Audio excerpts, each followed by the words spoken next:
Hi everyone and welcome back to SwitchUp. If you didn't see, we gave away our 4th Nintendo Switch OLED and that went to Mr. Smiley, who is always in the comments and always quite cheerful. This week we have some really nice games. I don't think some of them I've ever spoken about before on this list. You can still support us over on our website and save a little bit, it's around 5% now, using code SwitchUp over at switchup.gg. And as I say, we are in the final stages of sorting out the membership system over there, which I think is going to give you some nice little kickbacks. Think gold coins, but more platinum coins. But yeah, we'll see how that works out and how we end up fleshing that one out. But as soon as I know, you will as well. What would I say are the essential pickups this week? Well, let's find out. Let's start off then with one of the most delightful soundtracks we have on Switch, and it's Moonlighter, but the complete edition of Moonlighter has now gone down to an even lower price than it was before. It's 85% off, which goes all the way till February the 26th, and it takes it down to the bargain price of £3.89. Now, apologies to my American friends, I think at the moment this one's on our side, but it tends to flip-flop between the two regions, so you can expect to get this price in the next couple of weeks. The complete edition includes all of the expanded content. You've still got that awesome mechanic of setting up your shop, selling things that you collect when you're out on your quests, and there are some really brutal boss fights. I enjoyed this one. I think they can do a lot with the sequel, but for that price, £3. I mean, you could barely get a Happy Meal for that kind of cash. Not that you'd want to, but there you go.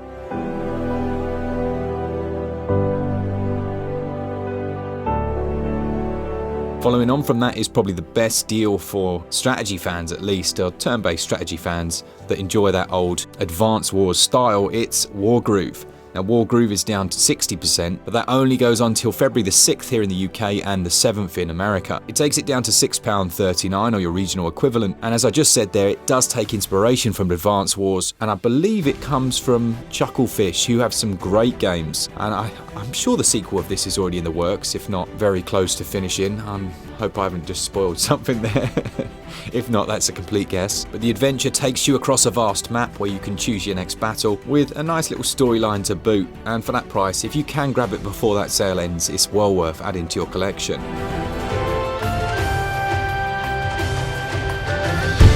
Interesting.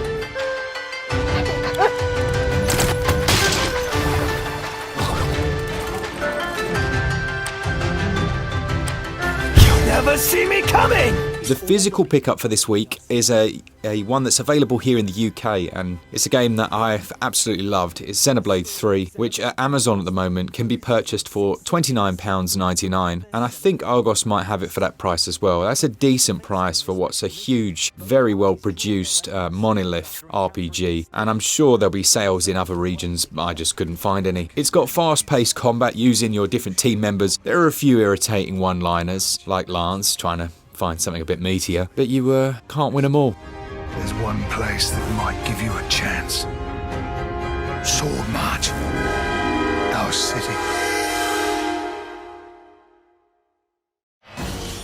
A game that Glen reviewed way back on the channel is Roller Coaster Tycoon 3. I checked this one just now so that I could make this video, and that video has something like 170,000 views. It absolutely tanked at launch, and I think the reason that they get that many views after the fact is because people love strategy, and the Switch doesn't have a great library of strategy games. And these old Tycoon games, or I say old, this one, it's the third in the series, there's something that isn't replicated very easily. Just the freedom of being able to build whatever you want, creating your roller coaster, it kind of takes you back to that childlike mentality. Now at the moment this is 65% off until February the 17th, down to £6.99. So grab yourself a bargain, build up your theme park with all your different rides, and then overprice for all the food that you sell. You can even rename your little shops that you're selling from. You could name one of your stalls Bargain if you so choose, or not. So yeah, I'd suggest grabbing that one if you like strategy.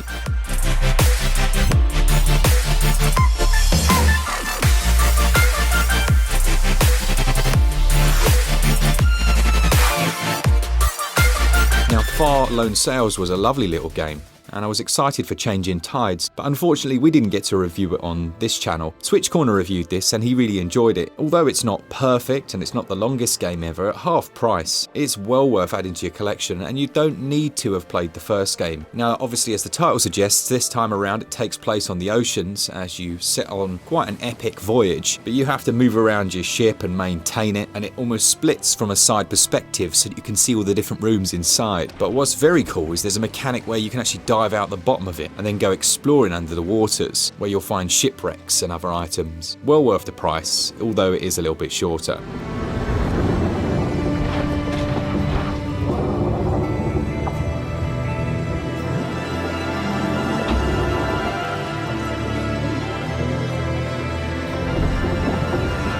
Monster Hunter Rise needs no real introduction on this channel. You're probably sick of us waffling on about it, but the US at the moment has a 50% eShop sale, taking it down to $19.99, but all is not lost, because here in the UK we've got a physical sale, taking it down to around about 18 quid at Amazon. There's just been a load of new content announced for this one. We obviously have the Monster Hunter Rise Sunbreak DLC, which added an entirely new town and a load of new quests, as well as the Master rank. And I've just got into the Hunting Horn, which everyone was on about the Hunting Horn at the start and how easy it was, but I must admit it is nice to go back to that now. I say go back to it, go to it for a first time. It's quality. You're doing like huge amounts of damage, you can stun the monsters, and then it's healing the whole time. It feels like a cheat code, and I guess that epitomizes why I love this series so much. Every single weapon feels like an entirely different game and requires brand new mechanics to master, and then playing it all online or in local play, it's a delightful experience.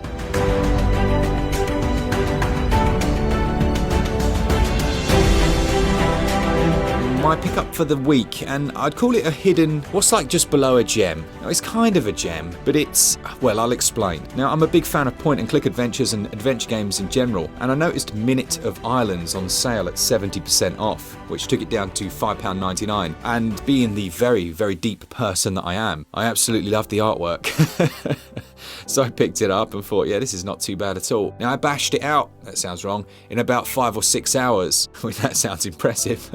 And it's an adventure game that sees you going on a quest upon an island, but it is the visual that holds it up. It looks incredible in my opinion. It's just sublime to look at. It's slow paced, it's quite relaxing. The narrative itself, while I don't want to spoil it, it's okay. It's a little generic. But if you're after a small, kind of chill adventure experience with a few puzzles thrown in and an incredibly beautiful art style, then I don't think you'll be disappointed in this one. Now that sale goes on until February the 27th. Then we have what I would like to class as a redemption pick, or well, one of two. First it's Pine. Now Pine, when it first released, was in a terrible condition. It took, no joke, around 5 to 8 minutes to load, and I jokingly had the load timer on one of my all patched up episodes in the corner, and it stayed there for almost the entire episode. But they patched it and patched it again, and we had a few back and forths privately about what needed to be done, and obviously I kept putting in my all patched up videos and saying, no, it's not ready yet, you need to do this, you need to do this. And I would say finally it reached a point where it was in a good enough state, and the premise and the reason I wanted it to get to that state is because the actual game is decent. You've got this massive open world with lots of different factions, and they're all going about their own business, so they'll all be going and hunting and doing other bits and bobs. Now you're free and factionless to start with in the game, but you can gift the different factions and then build up your reputation within them and do quests for them, while potentially offending other ones and having them attack you. It has that persistence that we very rarely see within, I don't know what you'd even class this as, like an RPG, survival, I don't know, you'll have to help me out. But yeah, I was really pleased to see them keep working on it, and I think for £3.89, for the effort that they've put in, even just patching it to a state where it's playable and you can, if you persist with it, you can get a really nice experience out of it. It's just a complete bargain. Now that sale goes on until February the 22nd. It will be delightful if they make their way up the eShop rankings and yeah, really redeem themselves. Then we've got another that I would call a redemption arc. We're halfway through the redemption, but we're not quite there yet. And it's XEL, which is 60% off, and that's until February the 27th, and it takes it down to £6.83. Now again, when this launched, oh my goodness, I mean, it was probably one of the lowest review scores I've ever given. I think it was in the 20s or maybe the early 30s, but it was so bad. Like, it was terrible. The performance was a joke. It was riddled with bugs. The voice acting would just come in at random times. There were glitches, that would lock you into certain areas. There were performance glitches that would have the frame rate down to 10 frames per second. And it was a shame because underneath all of it, I could see there was something here that I would enjoy. Now, again, it's had maybe 3, 4, maybe even 5 patches. Let's say 3 or 4. And I've gone back each time and played and thought, yeah, you're getting there. This is getting better and better. Now, my biggest gripe, they seem to have fixed most of the bugs.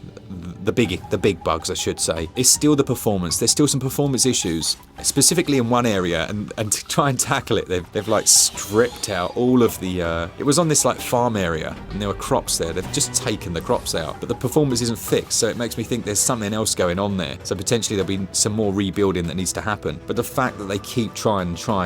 And I know also that this team, you know, they read all that criticism and they were like, oh my goodness. But they didn't complain. I had a message from one of them and it was like, there was no complaint there. It was just like, obviously the team are a bit upset, but we're going to keep working on it. And I doff my cap to them all. And hopefully they can get some sales, gives them a bit more budget, and they can keep improving. And it's a team that you can see have the potential to do amazing things. So yeah, XEL is now in a playable state, still not perfect, but I would pick it up for about £6, and I want to support that kind of effort. Last but not least then, and it's another one that Glen reviewed, and it's Golden Force, which can be played with 1 or 2 players. It's quite old school in terms of its styling, but I do think that's a beautiful pixel art, and it's also very difficult, but they've tried to mitigate the frustration. Now, I like the fact that it has two-player co-op, which I mentioned, and there are 4 different playable characters. There are some quite tricky boss fights in here as well, and it gives me a little bit of Shantae vibes for some reason. Now, I haven't played a huge amount of this one, but just through watching Glen's review, I know it's going to be an experience that's worth playing through to the end, although it's not the longest. I think if you were really blasting, you could do it in about 4 hours, but there's quite a bit of hidden stuff in there to go back and find. Now, playing through with my daughter so far has been quite enjoyable, and I'm confident that one way or the other we will reach the conclusion and defeat that last boss, and I'm quite confident you won't be disappointed if you splash out £7 on this one. That's 60% off, as I say, until February the 21st, especially so if you enjoy co-op. So as you can see in the background, we have the best deals that are still on sale from last week's episode